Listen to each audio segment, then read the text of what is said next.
Բարի օր, դուք Հենման կետում եք։ Մենք սկսում ենք 2026-ի մեր հանդիպումները։ Եվ այսօր իմ առաջին հյուրը միջազգային եւ անվտանգային հարցերի հայկական ինստիտուտի տնօրեն Ստեփան Սաֆարյանն է։ Բարի օր, պարոն Սաֆարյան։ Բարև ձեզ։ Ես կարծում եմ, որ մենք խոսելու բազում թեմաներ ունենք, որովհետև այս ընթացքում աշխարհում հարաբփոփող աշխարհում այնքան իրադարձություններ են եղել, որ ես նույնիսկ հիմա դժվարանում եմ կենտրոնանալ կոնկրետ որևէ թեմայի վրա։ Ամենայն դեպս շատ գայթակղիչ է խոսել Վենեսուելայում կատարվող իրադարձություններից, բայց ես ուզում եմ կենտրոնանանք տարածաշրջանի վրա ու հասկանանք ի վերջո ինչ է կատարվում մեր հարևան Իրանում։ Եվ արդյոք հնարավոր է, որ Իրանում այս որոշակի գործընթացների արդյունքում որոշակի ժամանակ հետո մենք հրաժեշտանք կրոնապետությանը։ Շնորհակալություն, խոսքս թերևս սկսեմ ձեր ալիքի բոլոր ունկնդիրների եւ ձեր բոլորիդ թիմի անցած բոլոր տոները եւ Սուրբ Սրունդը շնորհավորելով եւ մաղթելով բազում եթերներ, հետաքրքիր հյուրեր ու քննարկումներ։ Իրանի խնդիրը շեշտեցիք, որ Վենեսուելան թեժ հարց է այս պայդրությամբ գլոբալ օրակարգում, դրանից կտրել չի լինի, բայց ես չեմ խոստանում ոչ միայն նրա համար խոսել Վենեսուելայից, ոչ միայն նրա համար, որ ես այդ երկրի մասնագետը չեմ, բայց այդ երկրում կատարվողը կամ այդ երկրի շուրջ կատարվողը ինչ որ չափով կապ ունի Ռուսաստանի, Չինաստանի եւ Իրանի հետ։ Հետևաբար Իրանի հետ։ Միանշանակ, այո, որովհետեւ Թեպետ գլոբալ աշխարհում ոնց էլ վերցնեք բոլոր իրադարձությունները սերտորեն առնչվում են նույնիսկ այն երկրներին, որոնք այդ իրադարձություններում առաջին դեմքեր չեն։ Այսինքն այդ բոլոր իրադարձությունները, նաև այն ամեն ինչ կատարվում է Վենեսուելայում, անդրադարձ ունենալու Հայաստանի իրավիճակի վրա։ Ես մեծ, այսպես ասած, կասկած եւ հիպոթեզ ունեմ, որ այս ամենը փոխկապակցված է նաև այն պատճառով, որ Միացյալ Նահանգները դեռևս անցած տարվա տարեվերջից պլանավորում էին Վենեսուելայի գործողությունները, զարգացումները շատ դրամատիկ էին զարգացել, Վենեսուելայի նախագահին Մադուրոին առաջարկվել էր կամավոր հեռանալ գալ Թուրքիա եւ ինչպես պետքարտուղար Մարկ Ռուբիոն եւ նաեւ ԱՄՆ-նախագահ Դոնալդ Թրամփը հայտարարեցին, այս ամբողջ զարգացումների պատճառներից մեկը նա էր, որ Վենեսուելան իր ամերիկյան մայրցամաքի ամերիկյան կիսագունդ էր բերել այնպիսի երկրների, ինչպիսիք են Իրանը, Ռուսաստանը եւ Չինաստանը, այսինքն ինչու եմ այս կապերը տալիս, որովհետեւ եթե դու պլանավորում ես պլան A-ով ազատվել Մադուրոից եւ առաջարկում ես նրան հեռանալ Թուրքիա եւ եթե դա չանի, ապա ստիպված ես լինելու դիմել պլան B-ին, ուրեմն դա հայտնի գործողություններ գերեվարման Մադուրոին եւ իր կառակասում, ապա բնականաբար ննջարանից, այո, ննջարանից, ապա դու նաեւ ստիպված ես կամ պարտավոր ես հաշվի առնել այն երկրները, որոնք խոստացել են ուրեմն քեզ պաշտպանել Մադուրոին, իսկ այդպիսի խոստումներ տվել էին Ռուսաստանը, այդպիսի շահագրգռություններ կարող են ունենալ Չինաստանը եւ այդպիսի շահագրգռություններ կարող են ունենալ Իրանը, այսինքն որպեսզի նրանք թուլացած լինեն, բնականաբար ինչ որ զուգահեռ բան պիտի տեղի ունենա նաեւ այդ երկրներում։ Ես չեմ ուզում ասել, թե այնինչ կատարվում է Իրանում արտաքին ազդեցություն ունի, այսինքն ամերիկացիները կամ չգիտեմ Իսրայելը այս ամեն ինչը արել են, որպեսզի իրանական իշխանությունները չկարողանան օգնության հասնել ենթադրենք Մադուրոին կամ իրենց գործունեությունը ծավալեն այնտեղ, որովհետև բավականին ուժեղ էին, հա, եւ ըստ էության բառացիորեն մեր հաղորդումից առաջ հենց Մյունխենի անվտանգության կոնֆերանսի ժամանակներում քննարկում էինք Վենեսուելայի ներկայացուցիչի մասնակցությամբ իրավիճակը եւ ինչ հետաքրքիր բան կա, որ կապ ունի Իրանի հետ եւ արժի դա փոխանցել, ամբողջ խնդիրը նա է, որ Իրանը, Ռուսաստանն եւ Չինաստանն էին օգնում, որպեսզի Վենեսուելայի նավթը, ուրեմն սանկցիոն նավթը վաճառվի ստվերային նավատորմի շնորհիվ, այո, ահա, եւ դրա համար եմ ասում, եթե Միացյալ Նահանգները ուրեմն պլանավորում են ռազմական գործողություն եւ բնականաբար այնտեղ ինչպես մեր գործընկերը ուրեմն ընդդիմությունից ներկայացրեց այնտեղ արդեն ռուսները հասցրել են տեղակայել եւ իրենց սպառազինությունը փոխարինելով այն ամերիկյան ստանդարտներով սպառազինությանը եւ այլ, սա նշանակում էր, որ նաեւ այն կապերը պիտի թուլանային, որոնք չկարողանային կանխել այս զարգացումները, որոնք տեղի ունենան։ Հիմա վերադառնամ արդեն կոնկրետ բուն Իրանում կատարվողին։ Նախքան Իրան վերադառնալը ինչպես է պատահում, որ ռուսական հոբ համակարգերը որովհետև չեն աշխատում։ Որովհետև տեսեք, կուբացիները պաշտպանում էին եւ կուբացիները զոհվեցին։ Այո, ախրանան Հիմնականում այո։ անվտանգություն ապահովում էր ապահովում էին կուբացիները, այո, բայց կար նաեւ հոբ համակարգ։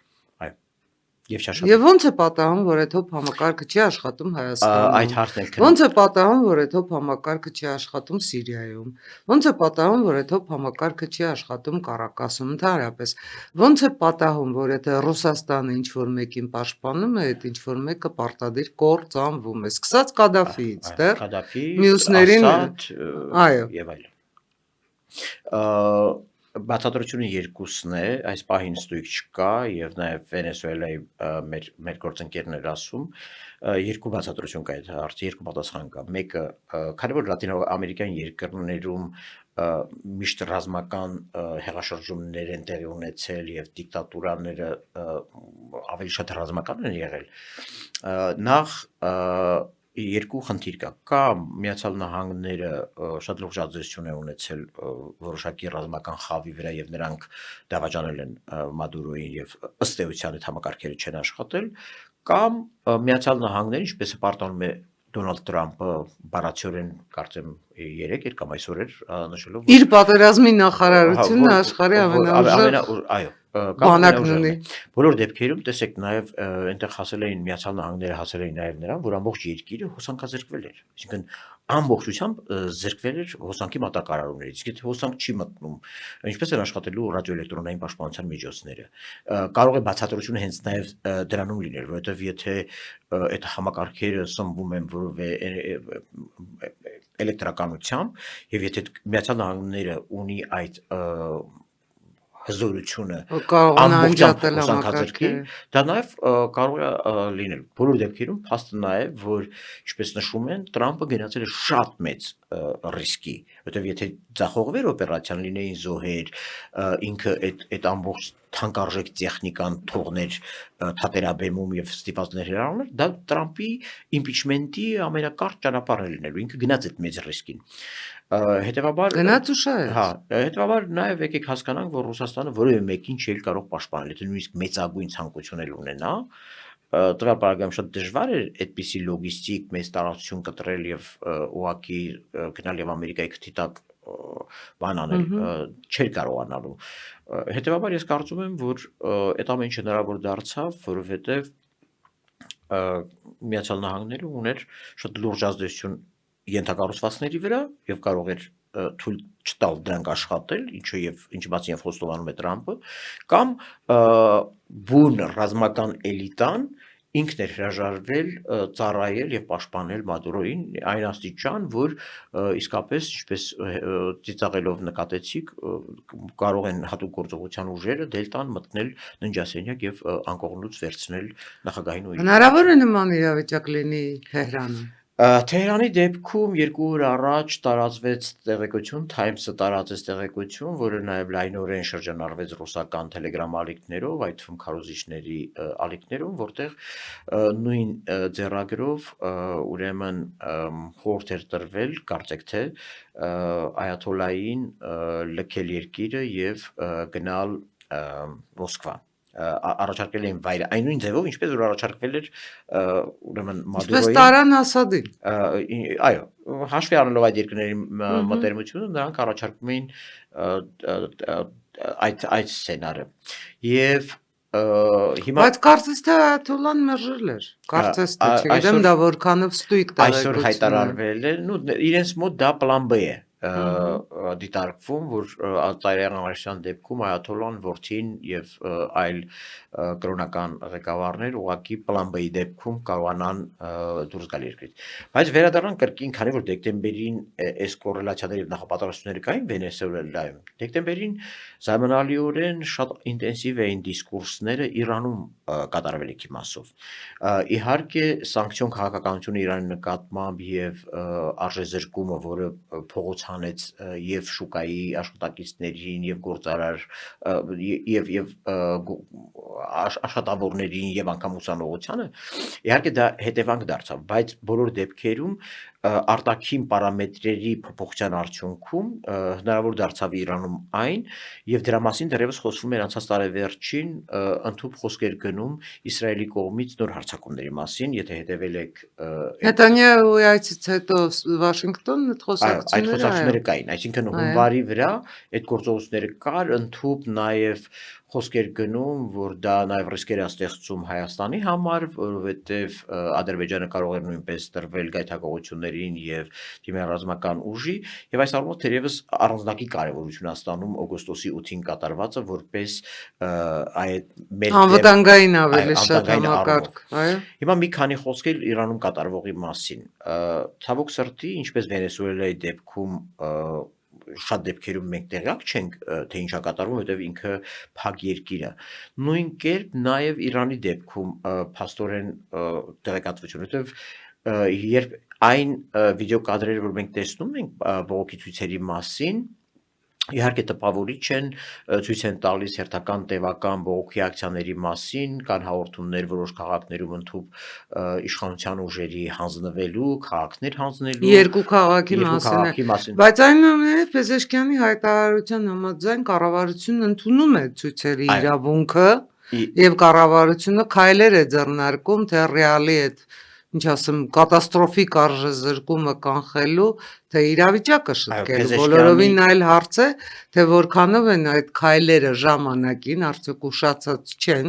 եւ հնարավոր են արդյոք այդ քայլերով իրավիճակ փոխելու տարբերակները։ Ճիշտ եք, Փեզեշքյանը վերադառնում ենք մի շատ կարևոր խնդրի, որ ես անձամբ անցնող մայիսին անձամբ դիտարկեցի իմ հանդիպումների ընթացքում, լինելով Իրանում, Իսֆահանում եւ Թեհրանում եւ Ամռան զգացել եք, որ կարող է դեկտեմբերին արդեն նման պայթյունատան Ամռանը տեսանելի էր, ես նախ առաջին շոկը, որ ես ունեցա, դա այն էր, որ բազմաթիվ հանրային վայրերում արդեն տեսանելի էր գլխաշորերից հրաժարվելու այդ շարժումը, Միտումը, որովհետև այո։ Թեհրան մոլը, որ մենք մեր այցի առաջին օրը երեկոյան այցելեցինք, ըստ որում իրենց անվտանգության ուժերի ուղեկցությամբ, շատ հետաքրքիր է, ես նույնիսկ վախեն ձեռքերս դողում էին, հավատացեք, որովհետև չէի հավատում իմ տեսածին։ Ես չէի պատկերացնում, ես Իրանում եղել եմ 3 տարի առաջ եւ տեսնում էի բացարձակապես այլ Իրան, որտեղ Թեհրանի մոլում, որը տարածաշրջանում ամենամեծ մոլերից մեկն է, դու կատարելապես տեսնում ես գլխաբաց կանանց եւ ավելին տեսնում ես համերգներ, ըստ որում ինձ մեր հայրենակիցներից մեկը, քանի որ պարսկերեն չէի հասկանում, այդ street փողոցային խմբերի, երաժշտական խմբերի նման կար մի անկյուն, որտեղ երգում էին։ Եվ ինձ մեր հայրից մեկը շշնջաց, ասես գիտես ինչ երգ են երգում, երգում են շահի ժամանակվա մի երգ, որը վերջին տարիներին, տասնամյակներում արգելված է եղել։ Եվ որ հաջորդ օրերին անգամ փողոցի Թեհրանի տարբեր թաղամասերում մենք տեսնում ենք այդ փոփոխությունները, առանց գլխաշորի կանանց, իհարկե դա մի քիչ ավելի փողոցի մակարդակով բան էր, բայց եթե փակ տարածք էր, որտեղ նախկինում դու չէր տեսնում առանց գլխաշորի, այժմ բազմաթիվ նման վայրերում, այդ թվում եւ Թեհրանի ժամանցային կենտրոնը հենց անմիջապես Սարի վրա, դու տեսնում էիր ուրեմն նարգիլե ծխող կանանց, տեսնում էիր բացարձակապես շոկ էր, ինձ համար շոկ էր եւ ամբողջ խնդիրը նա էր, որ հարց տվեցի այս լիբերալիզացումը ինչով է պայմանավորված, ասին իշխանությունները այլևս չեն կարողանում ճնշումները շարունակել, որովհետեւ ճիշտ է շրջանառության մեջ էր դրվել Աստորեն Մոսեն Ամինի սպանությունը տրիգեր էր դարձել այդ ամեն ինչին 2 տարի առաջ։ Եվ բառացիորեն ես գտնվել եմ Թեհրանում, իսրայելական եւ ամերիկյան այդ հրթիռակոծությունից 12-օրյա պատերազմից հետո երկու շաբաթ առաջ, Առաջ, ոչ, առաջ, ահա։ եւ որ ես դա տեսա ու նաեւ տեսանելի էր որ եթե քեզ հատուկ տանում են Իրանի իշխանությունները, որոնք հրավիրել են քեզ, տանում են հատուկ ցույց տալու փոփոխված Իրանը, Թեհրանը, որ տեսեք մենք սա նշանակում էր որ իրենք ուզում էին աշխարհը իմանա որ իրանց մոտ փոփոխություններ են կատարվում եւ իրենք էլ էին հասկացել եւ իրենք էլ գիտեին իրենց նկատմամբ հարձակման վտանգի մասին մայիսի ընթացքում Բայց այնուամենայնիվ այդ ամեն ինչով հանդերձ Նաև փոփոխություններ չեն կատարվում Հա, քաղաքականության հիմա մեջ։ ես գալիս եմ դրան։ Իրանում շատ հետաքրքիր ստատուս քվո էր ձևավորվել։ Ըստ որում այնտեղ շատ տեսանելի էր եւ մեր հանդիպումների եւ զրույցների ընթացքում, որոնք ունեն մենք ամենատարբեր թևերի հետ, շատ տեսանելի էր, որ Փեզեշկյանը, քանի որ դուք հիշատակեցիք, շատ էական է Փեզեշկյանի ելույթը։ Փեզեշկյանը ինձ ասացին, որ Փեզեշկյանը ուղղակի հայտարարել է, եթե կրոնական վարչախումբը ճնշի եւ պարտադրի, որ սպանություններով եւ ամեն ինչով պիտի գնալ այդ լիբերալիզացումը կանխելու ճանապարհով Փեզեշկյանը հայտարարել էր գրեթե որ ես կհեռանամ, որտեղ ես ժողովրդին ընտրվելու ժամանակ խոսք եմ տվել իրավունքների Այս բարելավում ամեն վիճակի ինչի բարելավում հակառակը։ եւ ես Բայց տեսեք, հիմա նույնիսկ Իրանում հիմա նույնիսկ տարբերակ է շրջանառվում, որ կրոնապետությունից կարող են հրաժարվել Այաթոլլան հեռանա եւ Փեզեշկյանը ստանձնի աշխարհիկ իշխանության ղեկավարումը։ դա սցենարներից Դա էլ մեկն կա։ է, դա սցենարներից մեկն է, Այո։ դրա համար եմ ասում, այնտեղ շատ նուրբ բալանս էր հաստատվել եւ կրոնական ու կարծր գծի կողմնակիցները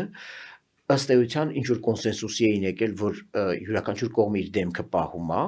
որքան էր ասենք այդ նույն գլխաշորի էպիզոդով օրինագիծ էր մտցվել արդեն պատասխանատվություն սահմանելով քրեական նրանց համար ովքեր չէին ենթարկվի եւ ցավոք սրտի գիտեք դրան միացել էր նաեւ բանը հայ падգամավոր դաշնակցական այնուամենայնիվ այդ օրինագիծը մնացել էր ոտում կախված որովհետեւ այս մի կողմն էլ էր ապացուցում որ ես իմ խոսքի տերն եմ այն մյուս կողմն էլ մաքուր էր դուրս գալի որ չեմ թողում որ դա ընդունվի Ես էլ իմ խոսքի տերն այո եմ։ երկուսով դուրս եկան եւ տեսեք նույն տրիպի հետ կապված մենք ինչու ենք երկու տարբեր իրար հակասող հայտարարություններ լսում մեկը կրոնական թևից որ չէ դեմ ենք մենք տրիպի Վելայեթին դեմ էր, Փեզեշկյանը կողմ ապրես էր։ Փեզեշկյանի իշխանությունը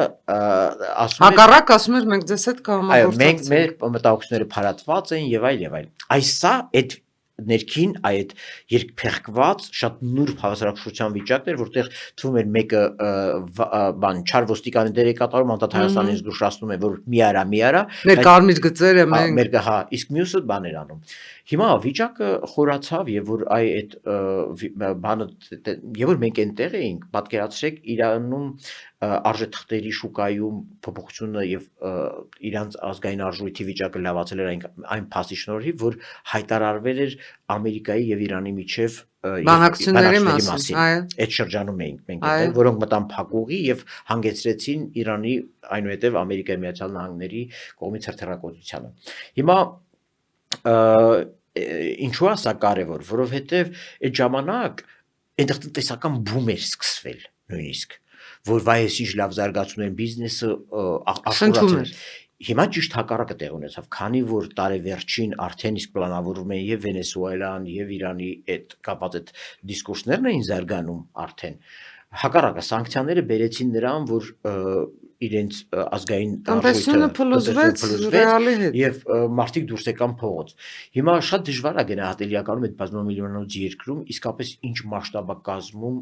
ցույցի մասնակիցների թիվը։ Կողքից ստացվող վիդեո տպավորություններով մենք մեր մոտ այն տպավորությունն է, որ դա massայական է։ Այո, դա տեղի ունեն բազմաթիվ քաղաքներում, բայց որքանով է ինքը ընդգրկում։ Բայց այստեղ կա մի շատ կարևոր հարց. ինչ է անում բանակը եւ հատկապես Իրանի իսլամական հեղափոխության պահնորդների կորպուսը,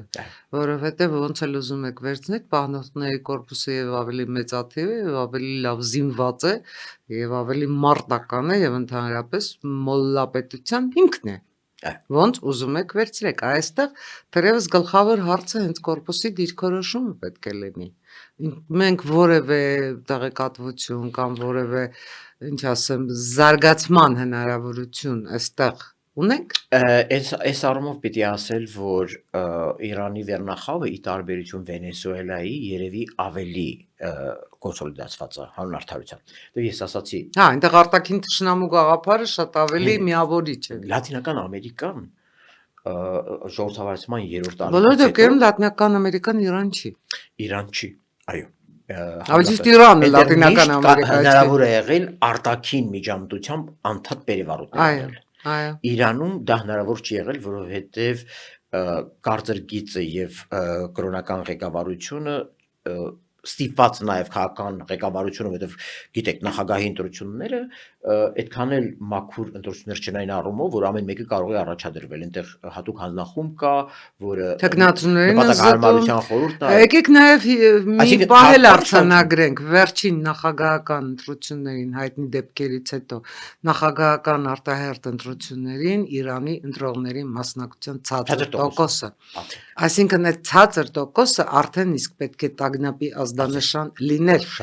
Ժողովուրդը չի գնում, ժողովուրդը չի ուզում ընտրության գնալ, ուրեմն ժողովուրդը դժգոհ է վարվող քաղաքականությունից։ Քանի որ մենք Ամենպես Ռոհանիի ընտրություններին, բարեփոխիչ Ռոհանիի ընտրություններին մասնակցության շատ ավելի բարձր տոկոս կար, քան Պեզեշկյանի։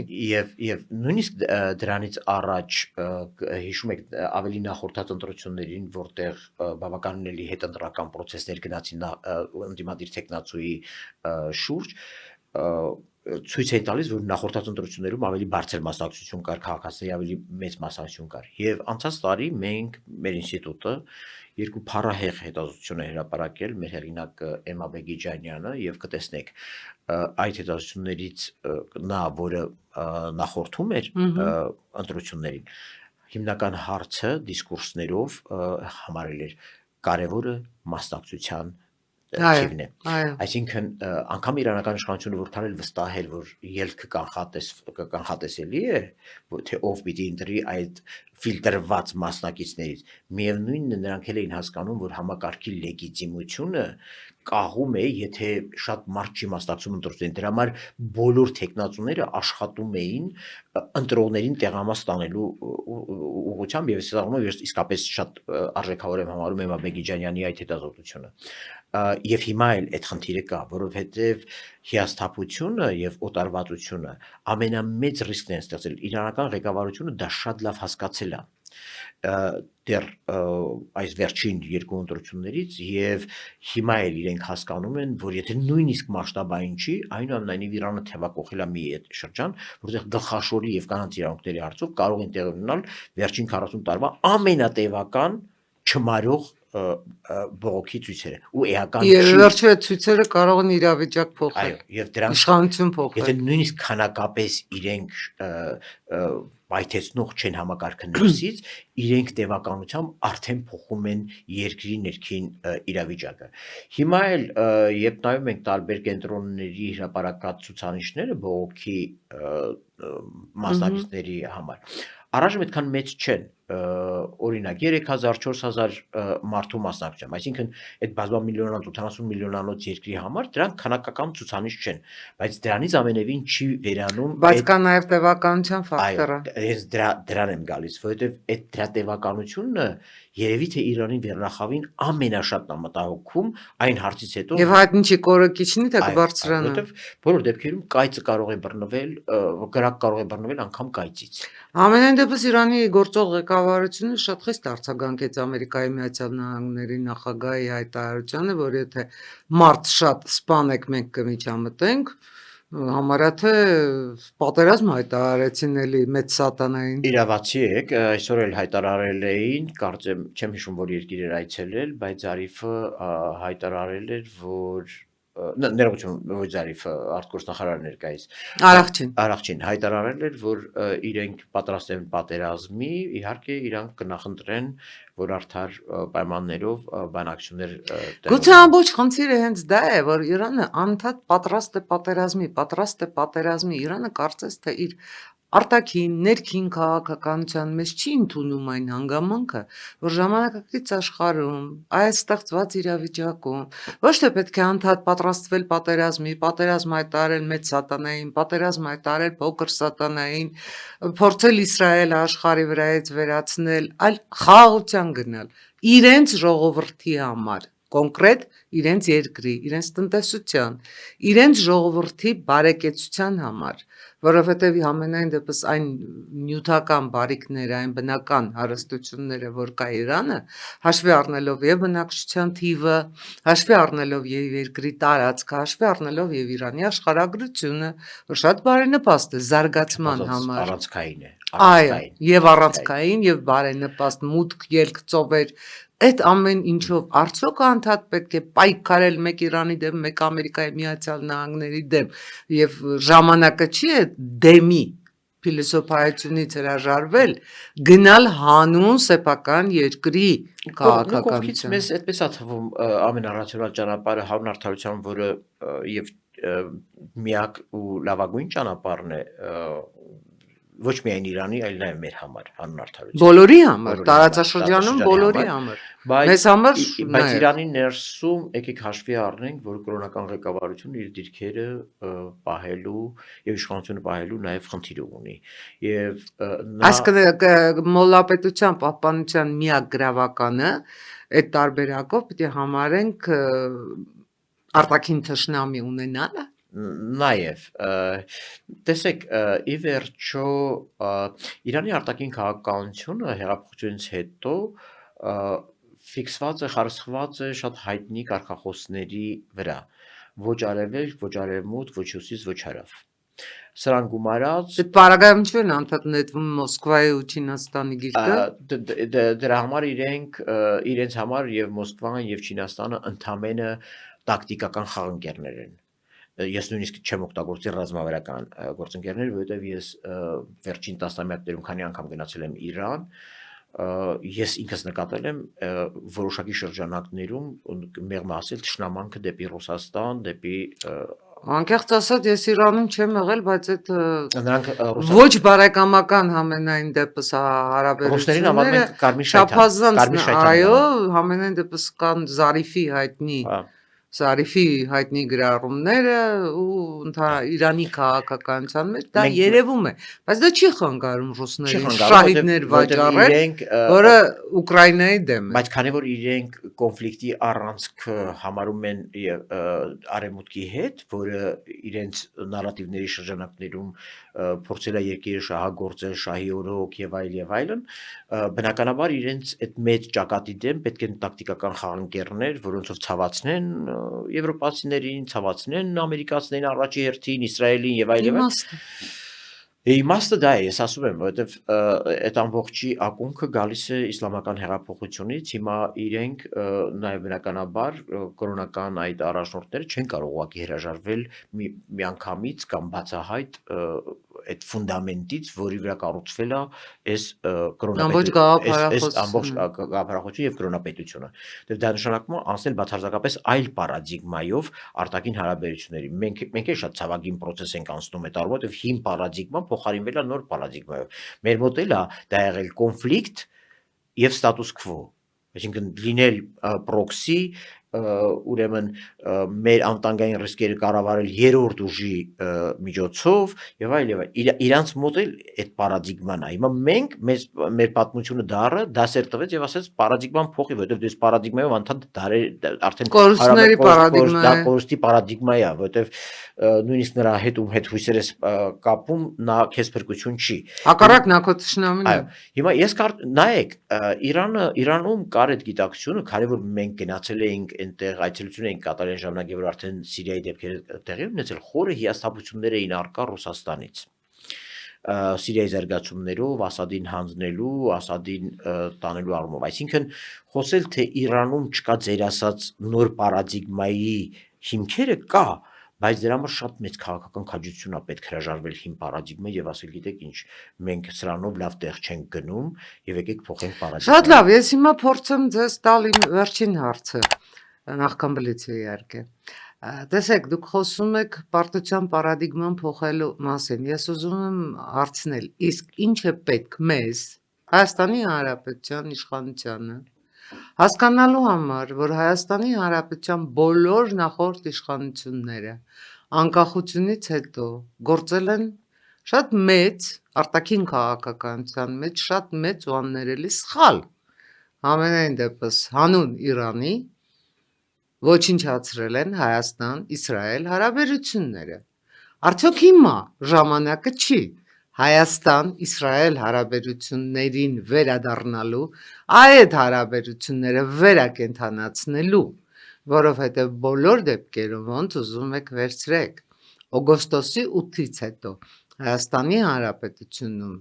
Հայաստանի Հանրապետության անվտանգային համակարգում, այդ բարեկամներ, թշնամիներ ընկալման մեջ, դաշնակիցներ, իրական եւ կեղծ դաշնակիցներ, այդ ամեն ինչի մեջ պետք է կատարվեն ճշտումներ, մենք պետք է բաց աչքերով նայենք իրականությանը, ու մենք հասկանանք, որոնք են մեր շահերի համընկնումները, որ երկրների հետ, որ երկրներն են մեզ ձեռք պարզում, նաև երկրներ, որոնք ամենայն դեպս մեր նկատմամբ բացարձակապես բարեկամական չեն եղել, օրինակ Պակիստանը, որը չէր էլ ճանաչում, որ աշխարհի վրա կա Հայաստանի Հանրապետություն, օրինակ Սաուդյան Արաբիան, որի հետ ամենայնպես մի քանի տարի առաջ 18 թվականից հետո մենք հաստատեցինք դիվանագիտական հարաբերություն։ Էլի նոր էր։ Նույնիսկ 18-ից 18-ից հետո, հա։ Այդ մասով հեղափոխությունից հետո, այո։ Եվ ինչու մենք հարաբերություններ չենք փորձում զարգացնել մի երկրի հետ, որը փորձեր անում է դեպի Հայաստան գալու։ Արդյոք մենք էլի պետք է նայենք, իսկ ինչ կասի Իրանը, այն Իրանը, որը բացարձակապես չի նայում, թե ինչ կասի Հայաստանը իր համենայն դեպս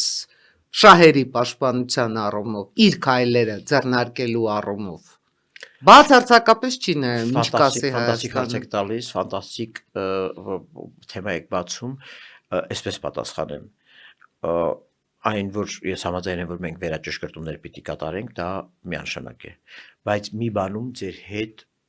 համաձայն չեմ այն առումով, որ մենք մեր քաղաքացիությունը հարմարացրել ենք Իրանին։ Ես ավելին կասեմ, անգամ Իրանի այդ հարաբերությունները մենք հարմարացրել ենք Ռուսաստանին։ Դա նույն բանն է։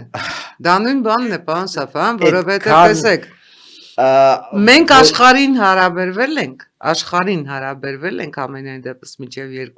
1999-ից մինչև 2018-ը մենք աշխարհին չենք հարաբերվել ուղղակի։ Ինչու եմ լուծումների դաշտում էլ սա շեշտում որպես մեկնակետ, որպես ձևակերպան, որտեղ լուծումների դաշտում էլ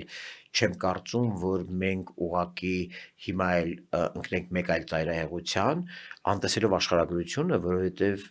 դա Ես կոչ չեմ անում աշխարհագրությունը անտեսելու, ես ասում եմ կա Իրան։ Իրանը մերձավոր հարևան է, Իրանի հետ միշտ պետք է ունենալ դրա համար նորմալ հարաբերություններ Իսրայելի հետ հարաբերությունների, Սաուդյան Արաբիայի կամ նույն Արաբական Միացյալ Էմիրությունների, ի վերջո արաբական աշխարհի հարաբերություններն էլ լարված են Իրանի հետ։ Եթե մենք խոսում ենք թե Իրանի թե Իսրայելի, եթե մենք խոսում ենք Թեհրանի, թե Իրանի թե Իսրայելի, այո,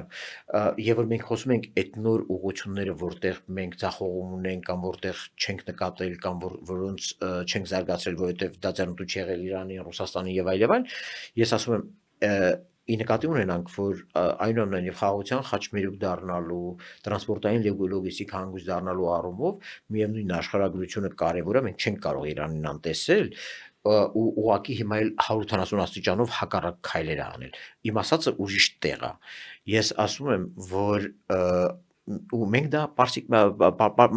մեր պարսիկ գործընկերներին ենք բացատրում, հետո եւ որ նույնիսկ մի քանի անգամ իրենք շատ ծանր զրույցների ընթացքում համարձակվում էին ասել, այդ ուզում եք հա Իսրայելի հետ հարաբերությունները զարգացնեք, ասում եք կներեք, իսկ մենք ձեզ բան ասել ենք, որ դուք Ադրբեջանի հետ հարաբերությունները ավելին եք զարգացրել, քան մեր հետ։ Ի վերջո նույն Իրանում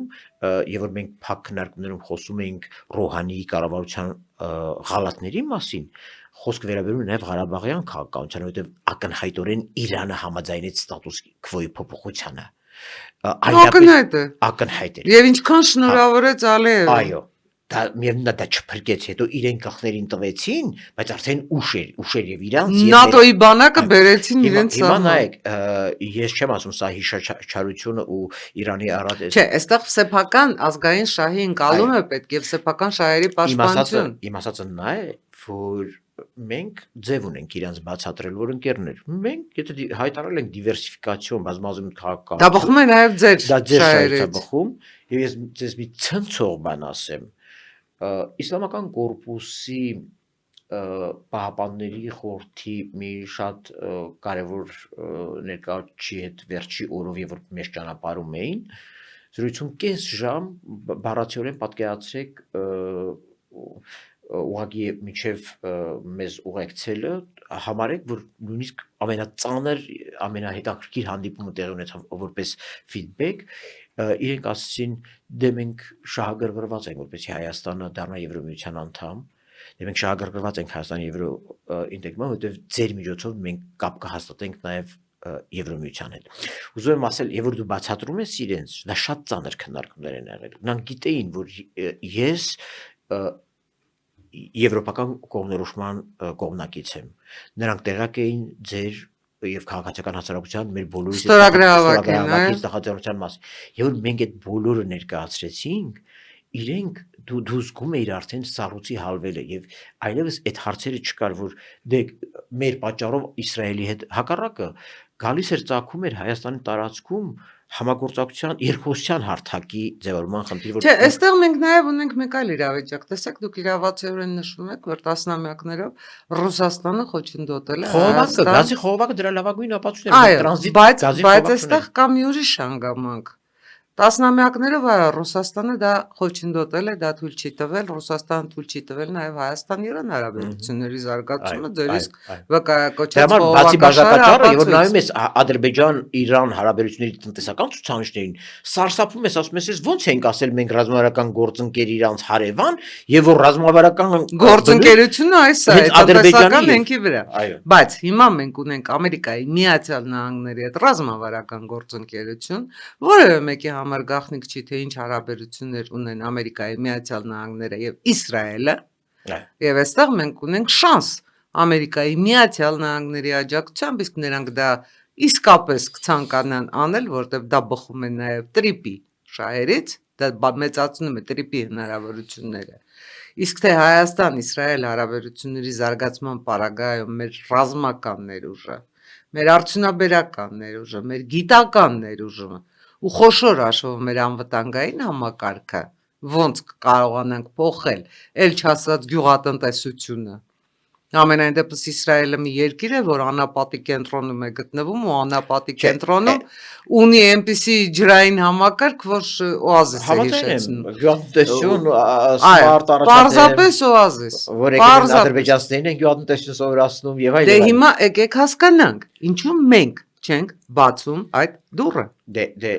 դուռը բացելը դիվանագիտական նորմալ հարաբերություններ ունենալը առնվազն երկու երկրներում դեսպանություն ունենալը որը չունենք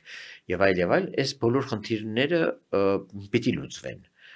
ես համաձայն եմ բայց նույնիսկ եմ կրկնում չմոռանալով որ այնուամենայնիվ աշխարհագրությունը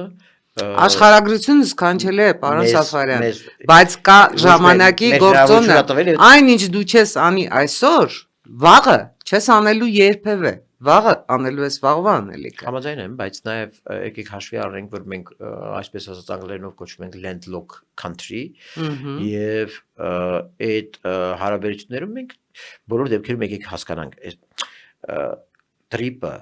խաղաղության խաչմերուկը շատ հզոր պոտենցիալ ունեն փոխելու ամբողջ տարածաշրջանը ավելացնելու փոխկախվածություններ ստեղծելու փոխկախվածությունը շատերը իրական դիվերսիֆիկացիա շատերը վախեցնում են հայ ժողովրդին որ փոխկախվածություններ են առաջանալու կախվածություններ են առաջանալու Հայաստանում վախեցնում են նրանք ովքեր վախենում են որ կկորցնեն իրենց դերը այդ խնդիրը կա բայց միևնույնն է ուզենք թե չուզենք Ադրբեջան-Թուրքիա առանցքով մենք ունենք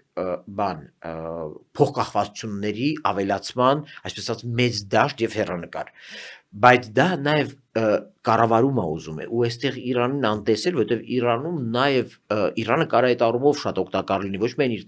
շատ ավելի կարող է Իսրայելը չի կարող է չի կարող եկեք հաշվի առնենք Իսրայել-Թուրքիա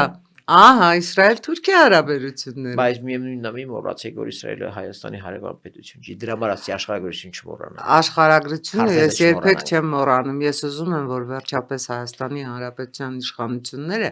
օգտագործեն այն բոլոր շանսերը որ իրենց տրվում են ես բացարձակ համաձայն եմ լուծումների դաշտում տեսնել Հայաստան-Իրան հարաբերություններ բայց կրկնում եմ դա պիտի արվի վերին աստիճանի կվնաց Պրագմատիկ։ եւ պրագմատիկ, այո, տեսանկյունից։ Եվ օգտագործելով եւ մեր աշխարհագրությունը, եւ մեր քարտեզը, եւ մեր հարևանին, դա աստված այնտեղ այնպեսի փոփոխություններ լինեն, այնքան սահուն, այնքան էվոլյուցիոն, որ ուղղակի մենք մի գիշեր արտանանք ոչ թե տեսնենք, որ Իրանի հոգեոր առաջնորդին գողացել են, Շատ լավ, շատ լավ։ այլ այնտեղ ուղղակի կայացվել է մեզ համար, այդ երկրի համար, ռեգիոնի համար լավագույն որոշումը եւ ես օրերս էլ շատ կարևոր բան արեցի, գրառում արեցի Վենեսուելայի զարգացումից հետո, որովհետև այս միջանց կոչվածը, որը իրականում ձևափոխվում ոչ միայն դա, այլ նաև հյուսիս-հարավը, որը Ռուսաստանը, Իրանը, Հնդկաստանը, Ռուսաստանը կապող միջանցքն է Ադրբեջանի տարածքում եւ այլ, այդ ամբողջը վերածվի այնպես, որ դա նաև ցամաքային ճանապարհ ունենա, որովհետև ամենալավագույն ճանապարհը կենտրոնական Ասիա գնալու անցնում է Հայաստանից, Իրանով, Թուրքմենստանով եւ մյուս երկրներով։ Բայց Հրաշալի է։ Ես կարծում եմ, որ եթե մենք շարունակենք քննարկել, մենք կքննարկենք ամբողջ օրը ու հաջորդ օրը ու մյուս օրը, դել թողնենք հաջորդ քննարկմանը։ որովհետև իսկապես ձեզ հետ խոսելը ոչ միայն շատ հաճելի է, այլև Փոխադարձ։ շատ ինֆորմացված եք եւ կարծում եմ ունկնդիրների համար էլ այդ ամեն ինչը շատ ուսանելի է։ Բայց այնուամենայնիվ ես ինձ իրավունք եմ վերապահում այս գործնական մասը ընդհատել ու անցնել բլիցին։ Պատրաստ եք։ Սիրով։ Ինչից եք ամեն ինչ շատ վախենում։ Ամեն ինչ շատ վախենում եմ եւ որ չեմ տեսնում սահմաններ։ Ինձ ոչ ֆիզիկական առումովի նկատի ունեմ, այլ հարաբերություններում Այսինքն որոշակիությունն եք գնահատում։ Հա։ Անորոշություններից ոչ թե վախենում եմ, այդպես ձևակերպեմ, այլ եւ ամենաշատը վախենում եմ երևի թե թանկ մարդկանց կորցնելուց։ Երեք ձեր խոսքը աշխարհագրության մասին ինձ հիշեցրեց Նապոլեոն Բոնապարտի հայտնի ասույթը. աշխարհագրությունը նույնպես քաղաքականություն է։ Ինչ է ձեզ համար քաղաքականությունը։ Քաղաքականությունը ինձ համար կյանքը եւ աշխարհը փոխելու գործիք է եւ խորապես համաձայն չեմ, որ դա ուղղակի անբարոյականության դրսևորման արհեստ է։ Ուղղակի այն անբարոյական է դարձնում անբարոյական մարդիկ։ Ինչը երբեք չեք ների։ Երևի դավաճանություն։ Հայաստանի 3 կարևորագույն եւ անհետաձգելի խնդիրները ձեր գնահատականով։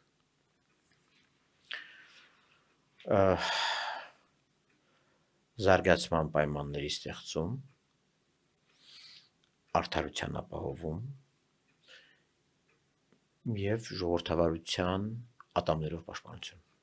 Հրաշալի էր։ Ձեր նախընտրած քաղաքական գործիչը հին հույներից սկսած։ Շատ առումներով